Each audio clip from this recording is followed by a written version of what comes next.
Good evening. I'm Josh Tolentino, joined by Beth Geistlinger. I'm the news sports editor here at the Vidette, and this is this week's edition of the Vidette Redbird Beat. So Josh, this week Illinois State took sole possession of first place in the MVC. What do you think is going right for them? Yeah, Beth. The Redbirds sit at 6-0. The first time they've been in sole possession of first place since 1998, and you can really thank Paris Lee, the senior leadership, the veteran presence on the Redbirds.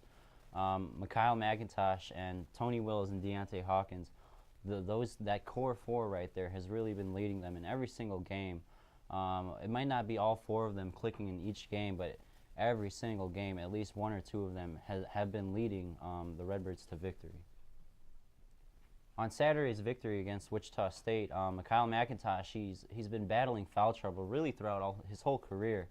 I think he played 27 minutes, was struggling with foul trouble during that game, but he still had a great performance, 20 points, 5 rebounds, 4 assists. That's still a very solid line for him, despite battling foul trouble. Beth, before we head over to Peoria tonight for the Bradley game, what are your thoughts heading into there? Well, I think that right now Bradley's kind of sitting right in the middle of the MVC standings, but they're not a team to be overlooked.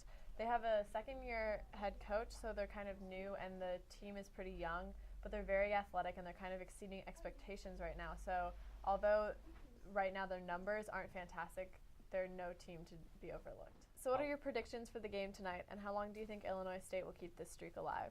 I think this is another easy win for the Redbirds at Bradley. Despite Bradley's athleticism and their young talent, I think the Redbirds still outmatched them in almost every phase of the game.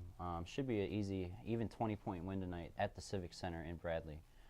After tonight, moving forward, I think really ISU can keep this going all the way up until their early February matchup back at Wichita. I think that's 11 games. They could go 11-0. They have Bradley, Drake, Evansville, and Northern Iowa coming up. That's really the lower tier teams in this year's State of the Valley.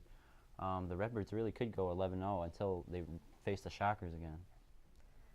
And we can't forget that the team is gaining national attention. This week, Illinois State gained a top 25 coaches vote in the polls. As the Redbirds keep rolling, be sure to check out your news at the Vidette and Vidette Online for the freshest Illinois State athletic news. For Beth Geistlinger and Josh Tolentino, this is this week's edition of the Vidette Redbird Beat.